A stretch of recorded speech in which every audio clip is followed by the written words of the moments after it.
दोस्तों स्वागत है आप सभी का आपके अपने YouTube चैनल में।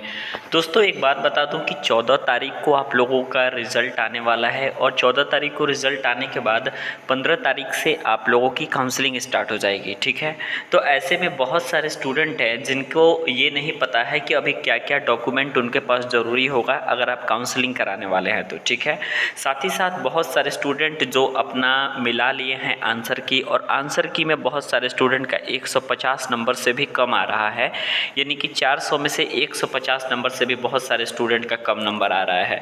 तो ऐसे में वो स्टूडेंट के लिए सरकारी कॉलेज कैसे मिलेगा, काउंसलिंग कब उनको करानी चाहिए, क्योंकि दोस्तों जिनका ज़्यादा नंबर है वो तो कभी भी काउंसलिंग कराएंगे तो उनको सरकारी कॉलेज मिल जाएगा। लेकिन वीडियो उनके लिए बन रही है दोस्तों जो जिनका नंबर जो है ये 150 से कम है और वो ओबीसी या जनरल कैटेगरी से बिलोंग करते हैं। मैक्सिमम स्टूडेंट तो ओबीसी कैटेगरी से बिलोंग करते हैं और उनका नंबर जो है 150 से भी कम चला जा रहा है, ठीक है। तो ऐसे में इन स्टूडेंट के लिए सरकारी कॉलेज कैसे मिलेगा ये एक वीडियो बनाना बहुत ज़रूरी है और इसीलिए मैं ये वीडियो बनाया हूँ। तो इसमें दो चीज़ें इस वीडियो में आपको जानकारी मिलेगी। पहला कि आपको कौन कौन से डॉक्यूमेंट चाहिए काउंसलिंग कराने के लिए और डॉक्यूमेंट वेरिफिकेशन कराने के लिए। इन डॉक्यूमेंट्स को आपको अभी के अभी बनवा लेना है और बनवाने के बाद आपको क्या करना है कि डॉक्यूमेंट वेरिफिकेशन में जब भी काम आएगा तो मैं आपको डॉक्यूमेंट वेरिफिकेशन कैसा होगा मैं सारी चीज़ों को बता दूंगा और वहाँ से आप लोगों को इन चीज़ों को कराना है, ठीक है। दूसरा कि आप लोगों को काउंसलिंग कब कराना है। यदि आपका कम नंबर है तो आपको सरकारी कॉलेज, और उस सरकारी कॉलेज में दोस्तों बेस्ट ट्रेड आप लोगों का कैसे मिलेगा, ठीक है। इन सारी चीज़ों के बारे में आप लोगों को जानकारी देने वाला हूं, ठीक है। जिनका दोस्तों 250 नंबर या 200 नंबर से ज़्यादा है वो पहले राउंड में दोस्तों काउंसलिंग कराएं, पहले राउंड में उनको कॉलेज मिल जाएगा, ठीक है। सबसे पहले मैं बता दूं काउंसलिंग के लिए जो आवश्यक डॉक्यूमेंट्स है उसमें एक नंबर पर आता है आप लोग का 10वीं का मार्कशीट और दूसरे पे है आप लोग का 12वीं का मार्कशीट। तो 10वीं और 12वीं का जो दोस्तों मार्कशीट होना चाहिए आपके पास, जो भी रिज़ल्ट आप लोग का आया हुआ है वो 10वीं और 12वीं का मार्कशीट के साथ साथ इसकी फ़ोटोकॉपी भी आप लोगों को ले लेनी है। डॉक्यूमेंट वेरिफिकेशन तक इन सभी चीज़ों का काम आएगा, ठीक है। ध्यान रहे दोस्तों ओरिजिनल चीज़ें आप लोगों के पास होनी चाहिए, तभी जा कर के आपका डॉक्यूमेंट वेरिफिकेशन हो पाएगा। अगला महत्वपूर्ण चीज़ मैं बता दूं आय प्रमाण पत्र के बारे में, जाति प्रमाण पत्र के बारे में तथा निवास प्रमाण पत्र के बारे में, ठीक है। तो आय प्रमाण पत्र, जाति प्रमाण पत्र और निवास प्रमाण पत्र आप लोगों के पास होना चाहिए। जाति प्रमाण पत्र जनरल कैटेगरी वालों के लिए नहीं लगेगा, लेकिन ओबीसी और एससी एसटी कैटेगरी के लिए जाति प्रमाण पत्र जरूरी है, ठीक है। तो इसमें आप लोग को क्या करना है कि ओरिजिनल तथा फोटोकॉपी, ठीक है, ओरिजिनल तथा फोटोकॉपी ये दोनों होना चाहिए। और सबसे महत्वपूर्ण बात यह है कि बहुत सारे स्टूडेंट जो है अपना आय जात निवास 3 साल पहले का बनवाए हुए हैं, ठीक है। तो 3 साल पहले का बनवाया हुआ आय जात निवास नहीं चाहिए। 3 साल से पहले का यदि आप लोग का आय जात निवास है तो उस चीज़ को कैंसिल कर दिया जाएगा, वो डॉक्यूमेंट वेरिफिकेशन में वैलिड नहीं होगा। 3 साल के अंदर बनवाया जाना होना चाहिए आय जात निवास। जैसे कि आप लोग पहले साल में बनवाए हैं या फिर पिछले साल बनवाए हैं तो ये सारी चीज़ें आप लोग के पास चलेंगी, ठीक है। आय प्रमाण पत्र, जाति प्रमाण पत्र और निवास प्रमाण पत्र की आप लोगों को फ़ोटोकॉपी भी लगेगी और ओरिजिनल आप लोगों को रखना है, ठीक है। अब मैं आपको बता दूं कि जो भी आपने एंट्रेंस एग्जामिनेशन जीकॉप का दिया है तो एंट्रेंस एग्जामिनेशन आप लोग दिए हैं तो आप लोगों के पास एडमिट कार्ड होगा, तो उसका एडमिट कार्ड ज़रूरी है। आप लोग का प्रवेश परीक्षा का रिज़ल्ट रैंक कार्ड ज़रूरी है, ठीक है। फ़ीस की रसीद आप लोगों के पास ज़रूरी है।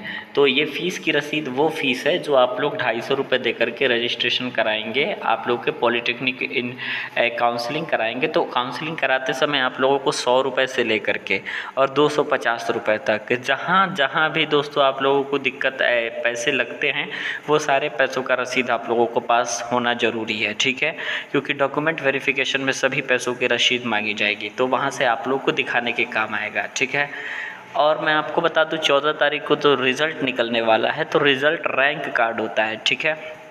तो रिज़ल्ट रैंक कार्ड आप लोगों के पास होना ज़रूरी है। ये रिज़ल्ट रैंक कार्ड आप लोगों को 14 तारीख को रिज़ल्ट मिलेगा, तो ऑनलाइन साइबर कैफ़े के पास जा कर के आप लोग अपना रिज़ल्ट रैंक कार्ड ले सकते हैं, ठीक है। अपने आपको अपने कॉलेज से चरित्र प्रमाण पत्र लेना है, ठीक है। कैरेक्टर सर्टिफिकेट जो होता है 10वीं और 12वीं आप लोग आखिरी समय में किए होंगे तो आप लोग को चरित्र प्रमाण पत्र लेना पड़ेगा। साथ ही साथ आप लोग को ट्रांसफ़र सर्टिफिकेट टीसी ले लेना है और माइग्रेशन सर्टिफिकेट लेना है, ठीक है। ओरिजिनल तथा फ़ोटोकॉपी दोनों रहनी चाहिए। माइग्रेशन कौन से स्टूडेंट को लगेगा मैं बता दूं, यदि आप अपने ज़िले के सरकारी कॉलेज में एडमिशन लेना चाहते हैं तो वहाँ पे आप लोग का माइग्रेशन सर्टिफिकेट नहीं लगेगा।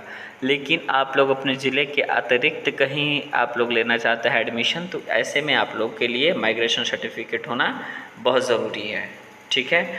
अब मैं आपको बता दूं कि आपको एक स्वास्थ्य प्रमाण पत्र भी बनवाना पड़ेगा। स्वास्थ्य प्रमाण पत्र आप लोगों को नज़दीकी सरकारी अस्पताल से बनवाना पड़ेगा। प्राइवेट कॉलेज का स्वास्थ्य प्रमाण पत्र मान्य नहीं होगा, ठीक है। तो नज़दीकी सरकारी अस्पताल से स्वास्थ्य प्रमाण पत्र आप लोगों को बनवाना है और आप लोग का अपना फ़ोटो जो है 10 कॉपी आप लोग के फ़ोटो होनी ज़रूरी है, ठीक है। तो फ़ोटो होनी ज़रूरी है, तो आपको पता चल गया स्वास्थ्य प्रमाण पत्र कहाँ से बनवाना है, ये पता चल गया। इन सारे डॉक्यूमेंट्स को दोस्तों आप लोग को 15 तारीख तक क्लियर कर लेना है, ठीक है। रजिस्ट्रेशन की रसीद लगेगी, जो आप लोग रजिस्ट्रेशन कराएंगे तो उसकी रसीद लगेगी।